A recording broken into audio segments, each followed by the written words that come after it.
Black phone 2 Scott ഡെറിക്സൺ സംവിധാനം ചെയ്ത് Mason Thames, Madeline മഗ്രോ തുടങ്ങിയ പ്രധാന വേഷങ്ങളിൽ വന്ന ഈ ഇംഗ്ലീഷ് ഹൊറർ ത്രില്ലർ സിനിമയെ കുറിച്ചാണ് ഇന്ന്. ബ്ലാക്ക് ഫോൺ ഫസ്റ്റ് പാർട്ടിലെ സംഭവങ്ങൾ കഴിഞ്ഞ് കുറച്ച് വർഷങ്ങൾക്ക് ശേഷമാണ് ഈ സിനിമയുടെ കഥ നടക്കുന്നത്. അന്ന് കുട്ടിയായിരുന്ന ഗ്വെൻ, അതായത് അന്നത്തെ ആ പയ്യന്റെ പെങ്ങള്, ഇപ്പോൾ 15 വയസ്സായിട്ടുണ്ട് ആ കുട്ടിക്ക്. അവൾ വീണ്ടും ചില വിചിത്രമായിട്ടുള്ള സ്വപ്നങ്ങൾ കാണുന്നു. അതിന്റെ പിന്നിലെ മിസ്റ്ററി അന്വേഷിച്ച് അവളും ചേട്ടൻ ഫിന്നും കൂടി പോകുന്നതാണ് ഈ പടത്തിന്റെ കഥ. 2021 ഇറങ്ങിയ ഫസ്റ്റ് പാർട്ട് ബ്ലാക്ക് ഫോണിന്റെ സീക്വൽ ആണ്. അതുകൊണ്ട് തന്നെ ഫസ്റ്റ് പാർട്ട് നിർബന്ധമായി കണ്ടിട്ട് ഈ പടം കാണുക, അല്ലെങ്കിൽ പല കാര്യങ്ങളും നിങ്ങൾക്ക് കണക്ട് ചെയ്യാൻ പാടായിരിക്കും. എനിക്ക് പേഴ്സണലി ഭയങ്കര ഇഷ്ടമുള്ള ഒരു സിനിമയാണ് ഇതിന്റെ ഫസ്റ്റ് പാർട്ട്. അതിന്റെ ആ ഒരു 80s വൈബ്, പിന്നെ ഹൊറർ പടമാണെങ്കിൽ കൂടി അതിനൊരു ക്രൈം ത്രില്ലർ സ്വഭാവമാണ് കൂടുതലായിട്ടുള്ളത്. ഒരു സീരിയൽ കില്ലറും അയാളെ കീഴ്പ്പെടുത്താനുള്ള ശ്രമങ്ങളും ഒക്കെയാണ്.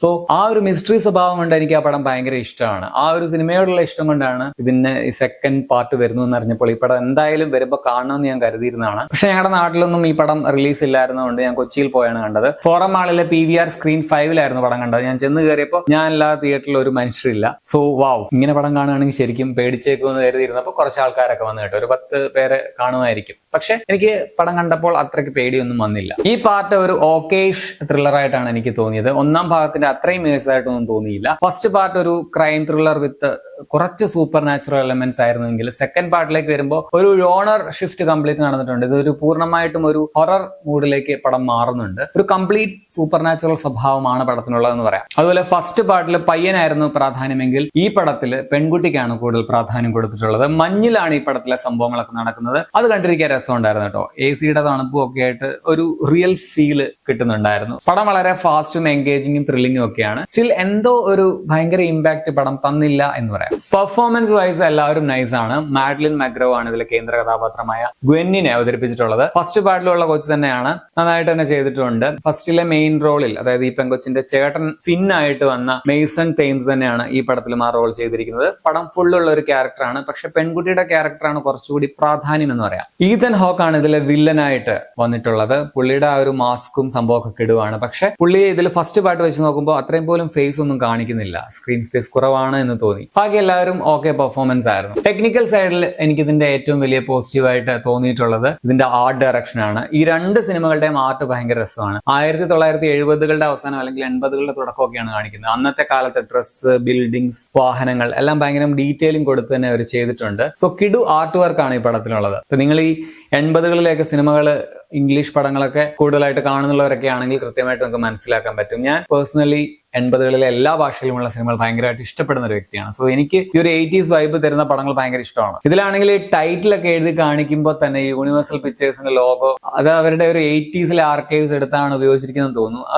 അതൊരു പ്രത്യേക രസം ഉണ്ടായിരുന്നു. പിന്നെ ഇതിന്റെ കളർ ടോൺ, അതുപോലെ ലൊക്കേഷൻ, ലൈറ്റിംഗ് എല്ലാം ഒരു സ്പെഷ്യൽ വൈബ് തരുന്നുണ്ട്. മഞ്ഞും മിസ്റ്ററിയുമാണ് പടത്തിലെ ഒരു മെയിൻ തീം എന്ന് പറയാം. അതെനിക്ക് ഇഷ്ടമുള്ള ഒരു സംഭവമാണ്. എഡിറ്റിംഗ് ആണെങ്കിലും ഈ സ്വപ്ന സീക്വൻസ് ഒക്കെ വരുമ്പോഴത്തേക്കിനും കുറച്ചൊരു ഗ്രെയിൻസ് ഒക്കെ ഉള്ള രീതിയിലുള്ള ഒരു ഇഫക്റ്റ് ആണ് കൊടുത്തിരിക്കുന്നത്. റിയൽ സംഭവങ്ങൾ ക്ലിയർ ആയിട്ട് വരികയും ചെയ്യും. ആ ഒരു വ്യത്യാസമൊക്കെ രസം ഉണ്ടായിരുന്നു. ഈ നെഗറ്റീവ്സ് പറയുകയാണെങ്കിൽ നല്ല ഒരു ഫസ്റ്റ് പാർട്ട് ഉള്ള ഒരു സിനിമയാണ്. അപ്പോൾ ശരിക്കും പറഞ്ഞാൽ ഇതിനൊരു സെക്കൻഡ് പാർട്ടിന്റെ ആവശ്യം തന്നെ ഇല്ല. അല്ലെങ്കിൽ പിന്നെ ഫസ്റ്റിന് മുകളിൽ നിൽക്കുന്ന എന്തെങ്കിലും സെക്കൻഡ് പാർട്ടിൽ ഉണ്ടാവണം. അങ്ങനെ നോക്കുമ്പോൾ അത്രയ്ക്കൊന്നും ഇതിൽ ഉള്ളതായിട്ട് എനിക്ക് തോന്നിയില്ല. സോ ഇതിന്റെ ഒരു ആവശ്യം ഉണ്ടായിരുന്നു എന്നൊരു ചോദ്യം ബാക്കിയാണ്. പിന്നെ ഫസ്റ്റ് പാർട്ട് അത്യാവശ്യം നല്ല രീതിയിൽ പണം വാരിയ ഒരു പടമായതുകൊണ്ട് എനിക്ക് തോന്നുന്നു 16 മില്യൺ ബജറ്റിലും കണ്ട് വന്നിട്ട് 161 മില്യൺ കളക്ട് ചെയ്ത ഒരു പടമായിരുന്നു അത്. സോ സ്റ്റുഡിയോയ്ക്ക് ഇതൊരു സീക്വൽ ആയിട്ട് ഇറക്കി കുറച്ചുകൂടെ കാശുണ്ടാക്കാമെന്ന് വിചാരിച്ചതാവാം അവര്. പിന്നെ ഇതിലെ നായിക പെങ്കൊച്ച് പുള്ളിക്കാരി സ്വപ്നമൊക്കെ കണ്ട് അതിൽ നിന്നും മിസ്റ്ററി കണ്ടെത്താൻ ശ്രമിക്കുന്നതാണ് പടം. പക്ഷെ ഒരു പരിധി കഴിഞ്ഞപ്പോൾ ഈ പെങ്കൊച്ച് ദയവേതൊന്നും ഉറങ്ങാതിരുന്നെങ്കിൽ എന്ന് തോന്നും. ഒരു റിപ്പറ്റേറ്റീവ് സ്വഭാവം വരുന്നുണ്ടായിരുന്നു. അത് ചിലർക്ക് ചിലപ്പോൾ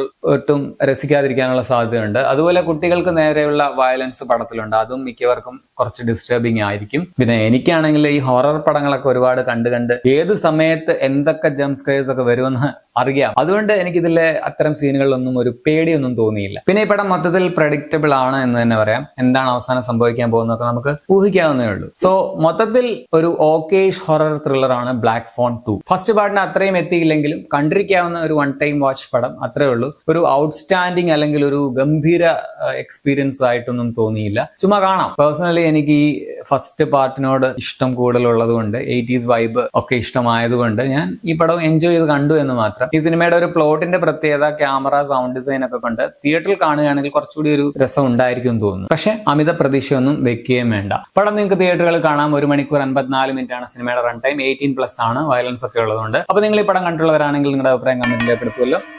ശരിയാണ്.